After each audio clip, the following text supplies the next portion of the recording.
ನೋಡಿದೀಯಾ ಇಂದ್ರ ಹಿರಣ್ಯಕಶಿಪುವಿನ ದಬ್ಬಾಳಿಕೆಯನ್ನು? ನಡೆಯಲಿ ನಡೆಯಲಿ. ಅಕಾಲ ಮೃತ್ಯುಹರಣಂ ಸರ್ವವ್ಯಾಧಿ ನಿವಾರಣಂ ಹಿರಣ್ಯಕಶಿಪುಪಾದೋದಕಂ ಪಾವನಂ. ಸರಸ್ವತೀ ನಮಸ್ತುಭ್ಯಂ ವರದೆ ಕಾಮರೂಪಿಣಿ ವಿದ್ಯಾರಂಭಂ ಕರಿಷ್ಯಾಮಿ ಸಿದ್ಧಿರ್ಭವತು ಮೇ ಸದಾ. ಮಾಂ ಸರಸ್ವತಿ ಭಗವತಿ ನಿಶ್ಚೇಷಾರ್ಯಾಮಃ. ಅಕ್ಷರಾಭ್ಯಾಸ ಮುಹೂರ್ತಮಸ್ತು ಪ್ರತಿಷ್ಠಿತಮಸ್ತು.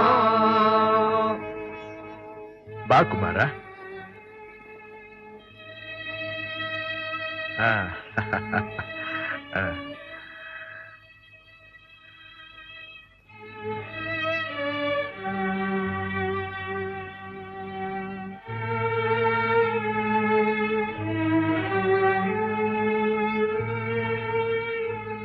ಹೇಳು.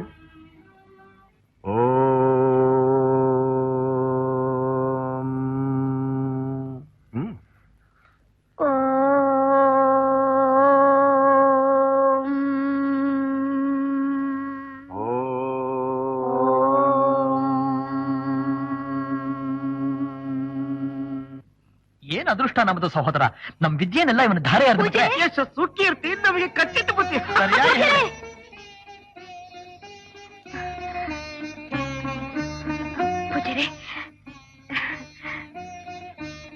ಕುಮಾರ ಪ್ರಹ್ಲಾದ ಇನ್ನೂ ಚಿಕ್ಕವನು. ಹೌದೌದು. ಹಸಿವು ಬಾಯಾರ್ಕಗಳನ್ನು ತಡೆಯತಕ್ಕವನಲ್ಲ. ರಾಜಕುಮಾರ ಅಲ್ವೇ? ತಂದೆ ತಾಯಿಗಳಿಂದ ದೂರವಿದ್ದು ಅಭ್ಯಾಸವಿಲ್ಲ. ಇನ್ನು ಚಿಕ್ಕ ವಯಸ್ಸು. ಆದ್ರಿಂದ ದಯವಿಟ್ಟು ಆಗಾಗ್ಗೆ ಇವನನ್ನು ಇಲ್ಲಿಗೆ ಕರೆದುಕೊಂಡು ಬರಬೇಕು. ಅಯ್ಯೋ ಅಯ್ಯೋ ಅಯ್ಯೋ ಅಯ್ಯೋ, ತಾವು ನಮ್ಮನ್ನ ಅಷ್ಟೊಂದು ಕೇಳ್ಕೋಬೇಕೆ? ನಮಗೇನ್ ಮಕ್ಕಳು ಮರಿಗಳಿಲ್ವ ತಾಯಿ? ತಾವು ನಿಶ್ಚಿಂತೆಯಾಗಿರಿ. ಪ್ರಹ್ಲಾದನ ಕ್ಷೇಮಾಭ್ಯುದಯ ನಮಗ್ ಸೇರಿದ್ದು. ನಾವಿನ್ ಹೊರಡೋಣವೆ? ನಾ ಬರೋಣ ತಾಯಿ. ಬಾ ಮಗು. ಸಹೋದರ ಅಣ್ಣ ಬಾ.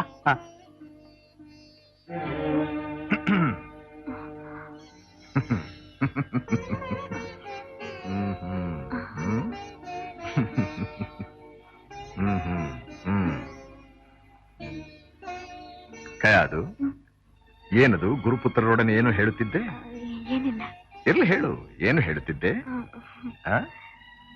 ನಾಚಿಕೆ ಏನದು? ಏನಾದ್ರೂ ವಿಶೇಷವೇ? ಏನಿಲ್ಲ. ಪ್ರಹ್ಲಾದ ಕುಮಾರ ಇನ್ನೂ ಚಿಕ್ಕವನು. ಓಹೋ. ಹಸಿವು ಬಾಯಾರಿಕೆಗಳನ್ನು ತಡೆಯತಕ್ಕವನಲ್ಲ. ಅವನನ್ನು ಆಗಾಗ ಇಲ್ಲಿಗೆ ಕರೆದುಕೊಂಡು ಬನ್ನಿ ಅಂದೆ. ಅಯ್ಯೋ ಪಾಪ, ನೀನು ಹೇಳದಿದ್ದರೆ ಅವ್ರಿಗೆ ತಿಳಿಯುತ್ತಲೇ ಇರಲಿಲ್ಲವೇನೋ. ಅದನ್ನು ಹೇಳುವಾಗಲೂ ಅದೇನು ಭಿನ್ನಾಣ, ಅದೇನು ವೈರಾಗ್ಯ, ಅದೇನು ವೈಯಾರ. ಪೂಜ್ಯರೇ, ಪ್ರಹ್ಲಾದ ಕುಮಾರ್ ಇನ್ನೂ ಚಿಕ್ಕವನು, ಹಸಿವು ಬಾಯಾರಿಕೆಗಳನ್ನು ತಡೆಯತಕ್ಕವನಲ್ಲ. ಅವನನ್ನು ಆಗಾಗ ಅರಮನೆಗೆ ಕಳುಹಿಸುತ್ತಿರಬೇಕು. ಹಾಗೆ ಹೀಗೆ ಹೋಗೆ. ನೀನೊಬ್ಬಳೆ ಮಕ್ಕಳನ್ನು ಹೆತ್ತವಳು, ಪಾಪ ಅವರಿಗೆ ಮಕ್ಕಳೇ ಇಲ್ಲ ನೋಡು. ಪ್ರಾಣೇಶ್ವರ, ಅವನನ್ನು ಬಿಟ್ಟಿರುವುದು ನನಗೆ ಕಷ್ಟ. ನಾನಿಲ್ಲವೇ? ನನಗೂ ಅಷ್ಟೇ ದೇವಿ. ನಮ್ಮ ಪುತ್ರ ವಾತ್ಸಲ್ಯ ಅವನ ವಿದ್ಯಾಭ್ಯಾಸಕ್ಕೆ ಅಡ್ಡಿ ಆಗಬಾರದಲ್ಲವೇ? ಹೇಳು ಪ್ರಹ್ಲಾದ್ ಕುಮಾರ. ವಕ್ರತುಂಡ ಮಹಾಕಾಯ ಕೋಟಿ ಸೂರ್ಯ ಸಮಪ್ರಭಾ. ವಕ್ರತುಂಡ ಮಹಾಕಾಯ ಕೋಟಿ ಸೂರ್ಯ ಸಮಪ್ರಭಾ. ಅವಿಘ್ನಂ ಕುರು ಮೇ ದೇವ ಸರ್ವ ಕಾರ್ಯೇಷು ಸರ್ವದಾ. ಆಹಾ, ಯಾರು ಹೇಳ್ಕೊಟ್ರು ಪ್ರಹ್ಲಾದ? ನಿಮ್ಮ ತಂದೆಯೇ? ನಿಮ್ಮ ತಾಯೇ? ಹಾಗೇಳು. ಮತ್ತೆ ಮಕ್ಕಳಿಗೆ ಯಾವಾಗಲೂ ತಾಯಿಯೇ ಮೊದಲನೇ ಗುರು. ಪ್ರಹ್ಲಾದ ಕುಮಾರ, ನಿನ್ನಂಥ ಶಿಷ್ಯನ ಪಡೆದ ನಾವೇ ಧನ್ಯರು ಅಲ್ವೇ ಸಹೋದರ? ನಿಸ್ಸಂದೇಹವಾಗಿ. ನೋಡಿದ್ರ ಪ್ರಹ್ಲಾದನ ಜಾಣತನಾನ? ಹೌದು ಹೌದು, ನೀವು ಜಾಣ್ರೆ. ಎಲ್ಲಿ ಪ್ರಹ್ಲಾದ ಹೇಳ್ತೇನ ಹೇಳಿ ನೋಡೋಣ ನೀನು. ವಕ್ರತುಂಡ ಮಹಾಕಾಯ ಕೋಟಿ ಸೂರ್ಯ ಸಮಪ್ರಭಾ. ಅವಿಘ್ನಂ ಕುರು ಮೇ ದೇವ. ಸಾಕು ಸಾಕು ಸಾಕು ಸಾಕು. ಅಬ್ಬಬ್ಬಬ್ಬಬ್ಬ, ಕರ್ಕಶವಾಗಿದೆ, ಕರ್ಣ ಕಠೋರವಾಗಿದೆ. ಗಾರ್ಧಭಗಳ ನೀಚರ ನಿಮ್ಮಂಥ 1000 ಶಿಷ್ಯಂದ್ರು ಇರೋದಕ್ಕಿಂತಲೂ ಪ್ರಹ್ಲಾದನಂತ ಒಬ್ಬ ಶಿಷ್ಯ ಇದ್ರೆ ಸಾಕು ನಮ್ಮ ಹೆಸರು ಹೇಳೋದಕ್ಕೆ, ಅಲ್ವೇ ಸಹೋದರ? ಹೌದಣ್ಣ.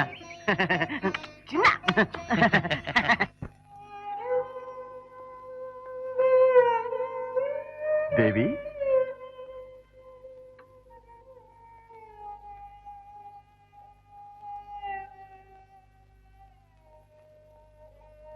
ಕಯಾದು ಕಯಾದು ಏನದು ಬಹಳ ಆಳವಾದ ಚಿಂತೆ? ಏನಿಲ್ಲ. ಮಗನ ಚಿಂತೆಯೇ? ನನ್ನ ಚಿಂತೆಯೇ? ನಾಚಿಕೆಯೇ? ಇನ್ನೊಬ್ಬ ಪ್ರಹ್ಲಾದನಿದ್ದಿದ್ದರೆ ಹೀಗೆ ನೀನು ಒಂಟಿಯಾಗಿ ಕುಳಿತು ಚಿಂತೆ ಮಾಡುವ ಕಾರಣವಿರಲಿಲ್ಲ. ನಿಜ ತಾನೇ? ನಿನ್ನ ಆಸೆ ಅದೇ ತಾನೇ? ಪ್ರಭು, ನೀವು ಯಾವಾಗಲೂ ಹೀಗೆ ನಗನಗುತ್ತಾ ಇರಬೇಕು ಅನ್ನೋದೇ ನನ್ನ ಆಸೆ. ಅಂದರೆ ಇದುವರೆಗೂ ನಾವು ಅಳುತ್ತಾ ಇದ್ದೇವೇನೋ? ಹಾಗಲ್ಲ. ಇನ್ನು ಹೇಗೆ? ನೀವು ಇದುವರೆಗೆ ಯುದ್ಧ ಹೋರಾಟಗಳಲ್ಲೇ ಕಾಲ ಕಳೆದಿರಿ. ಇನ್ನಾದ್ರೂ ನಿನ್ನ ಹತ್ತಿರವೇ ಇರಬೇಕು ಅಷ್ಟೇ ತಾನೇ? ಹೌದು. ಇನ್ನೊಂದು ಆಸೆ. ಒಂದೇ ಆಸೆಯೇ? ಬೇರಾವ ಆಸೆಯೂ ಇಲ್ಲವೇ? ಒಂದು ಬಾರಿ ಪ್ರಹ್ಲಾದನ ನೋಡ್ಬೇಕಲ್ಲ. ಓಹೋ, ಅದಕ್ಕಾಗಿಷ್ಟು ಪೀಠಿಕೆಯು ಮಹಾರಾಣಿಯ ಬರದು. ಆ ಬಯಕೆ ನಮಗೂ ಇದೆ, ಹೇಳಿ ಕಳಿಸಿದ್ದೇವೆ. ಸ್ವಾಮಿ, ಆ ಪ್ರಹ್ಲಾದ, ಎಷ್ಟೊಂದು ಬಡವಾಗಿದ್ದಿ ಕಂದ. ಬೆಳೆ ಬೆಳೆಗೆ ಊಟ ಮಾಡ್ತಿದ್ಯಾ? ನಿದ್ದೆ ಮಾಡ್ತಿದ್ಯಾ ಮಗು? ಕಯಾದು, ಪ್ರಹ್ಲಾದ್ ಕುಮಾರ್ನನ್ನು ಗುರುಕುಲಕ್ಕೆ ಕಳುಹಿಸಿದ್ದು ಕೇವಲ ಊಟ ನಿದ್ದೆಗಳಿಗಲ್ಲ, ವಿದ್ಯಾಭ್ಯಾಸಕ್ಕೆ. ವಿದ್ಯೆ ಕಲಿಯಬೇಕಾದ್ರೆ ಊಟ ನಿದ್ದೆ ಬಿಡಬೇಕೇನು ಪ್ರಭು? ಸುಖ ಹೆಚ್ಚಾದರೆ ವಿದ್ಯೆ ತಲೆಗೆ ಹತ್ತುವುದಿಲ್ಲವಂತೆ, ಅಲ್ಲವೇ ಪೂಜ್ಯರೇ? ಅಮೃತವಾಣಿ. ಬಾ ಕುಮಾರ, ಬಾ. ಕುಳಿತುಕೋ ದೇವಿ. ಏನು ಪೂಜ್ಯರೇ, ಹೇಗೆ ನಿಮ್ಮ ಶಿಷ್ಯ?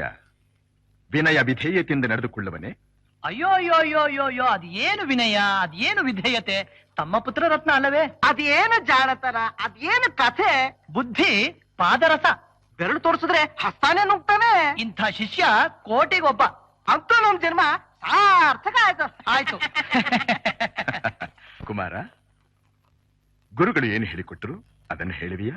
ಓ ಬೇಳುವೆ ತಾತ ಸುನೀತ ಕೆಳನ್ನ ಮಾತ, ಬೇಳುವೆ ತಾತ ಸುನೀತ ಕೆಳನ್ನ ಮಾತ, ಆಲಿಸಿ ಕೇಳನ್ನ,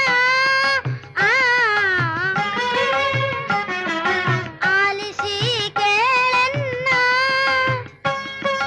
ಜಾಲವ ಮಾಡದೆ ಮುನ್ನ, ಬೇಳುವೆ ತಾತ ಸುನೀತ ಕೆಳನ್ನ ಮಾತ,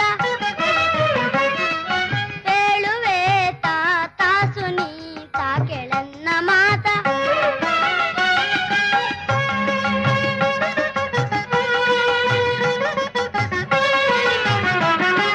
ಸಕಲ ಲೋಕೋದ್ಧಾರನು, ಸಕಲ ಲೋಕೋದ್ಧಾರನು, ಅಖಿಲ ಸೌಖ್ಯ ವಿವರ ಮಾಕಾಂತ.